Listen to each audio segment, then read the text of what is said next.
अक्सर लोग कहते हैं कि हर एक सफल इंसान के पीछे एक औरत का हाथ होता है। प्रत्येक व्यक्ति के जीवन में एक औरत होती है। ये माँ, बहन, पत्नी आदि में से कोई भी हो सकती है। कहा जाता है इन तीनों का पुरुष के जीवन में एक अहम योगदान होता है, परंतु बात करें तो इसे पति के सुख दुख, अच्छा या बुरा, हर चीज का साथी माना जाता है। इसीलिए कहा जाता है कि अगर पत्नी गुणवान हो तो पति अपने जीवन में सफल व खुशहाल होता है, वरना जिस व्यक्ति की पत्नी गुणवान न हो उसका घर आबाद होने की जगह बर्बाद हो जाता है। एक शिक्षित और गुणवान महिला अपने पति व पूरे परिवार को संभालने की क्षमता रखती है, क्योंकि एक शिक्षित और गुणवान महिला हमेशा आत्मविश्वास से परिपूर्ण होती है। साथ ही साथ उसे गलत सही की पहचान करने में भी आसानी होती है। इतना ही नहीं, एक शिक्षित महिला मुश्किल समय में अपने पति के कदम से कदम मिला करके पूरे घर को संभालने की क्षमता रखती है और आने वाली अगली पीढ़ी के सुंदर व उज्जवल भविष्य का निर्माण करने में भी अपना पूरा योगदान देती है। ऐसी स्त्री हमेशा अपने धर्म का पालन करती है। वो कभी अपने कर्तव्यों से पीछे नहीं हटती। इसके अलावा अध्यात्म में विश्वास रखने वाली स्त्री के घर में हमेशा ही सुख शांति का वास होता है। प्यारे सज्जनों, इसलिए ऐसी धर्म पत्नी का त्याग करना महापाप माना जाता है।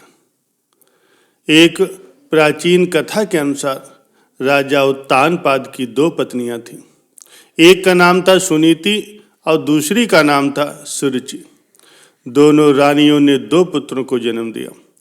रानी सुनीति के पुत्र का नाम ध्रुव और सूरज के पुत्र का नाम उत्तम रखा गया। कुछ समय के बाद ध्रुव ने राजमहल छोड़ दिया और तपस्या करने के लिए चले गए, जो बाद में ध्रुव तारा के नाम से विख्यात हुए। ध्रुव के जाने के बाद राजकुमार उत्तम को सिंहासन पर बिठाया गया।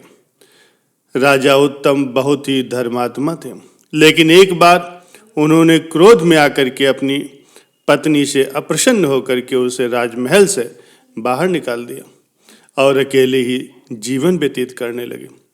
एक दिन एक ब्राह्मण राजा उत्तम के पास आया और रोते हुए कहने लगा कि महाराज, मेरी पत्नी को कोई चुरा ले गया। ब्राह्मण ने आगे कहा, हालांकि वो बहुत ही क्रूर और वाणी से कठोर, कुरूप और अनेक कुलक्षणों से भरी हुई थी, पर मुझे अपनी पत्नी की रक्षा, उसकी सेवा और सहायता करना ही है। राजा ने ब्राह्मण से कहा, हे ब्राह्मण देवता, आप चाहे तो दूसरा विवाह कर सकते हैं। पर ब्राह्मण ने कहा, नहीं महाराज, मैं दूसरा विवाह नहीं करूंगा। शास्त्र कहते हैं कि पति को भी पत्नी के प्रति सुहृदय, धर्मपरायण और पत्नी व्रता होना चाहिए, जैसा कि पतिव्रता स्त्रियां होती हैं।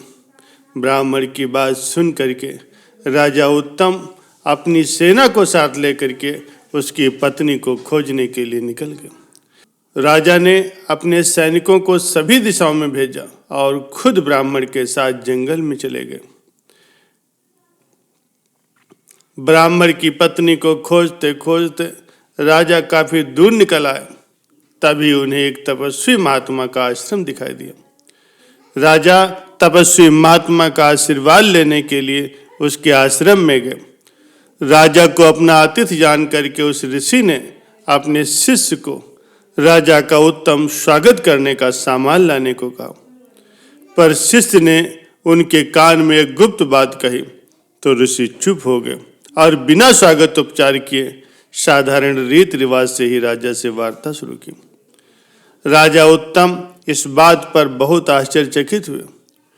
उन्होंने स्वागत का कार्य स्थगित कर देने का कारण बड़े दुखी मन से उस महात्मा से पूछा। महात्मा ने उत्तर दिया, हे राजन, आपने अपनी पत्नी का त्याग करके वही पाप किया है जो स्त्रियां किसी कारण से अपने पति का त्याग करके करती। शास्त्र कहते हैं कि यदि स्त्री दुष्ट स्वभाव की ही क्यों न हो, पर उसका पालन, उसका संरक्षण करना पति का धर्म और कर्तव्य होता है। आप इस कर्तव्य से विमुख होने के कारण निंदा और तिरस्कार के पात्र हैं। आपके पत्नी त्याग का पाप मालूम होने पर आपका स्वागत स्थगित करना पड़ा।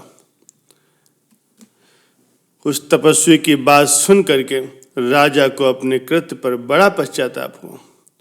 अब राजा ब्राह्मण की पत्नी के साथ साथ अपनी पत्नी को भी खोजने के लिए निकल गए। आखिरकार दोनों की पत्नियां मिल गईं और फिर उन्होंने सत्कार पूर्वक उनको अपने घर पर रखा।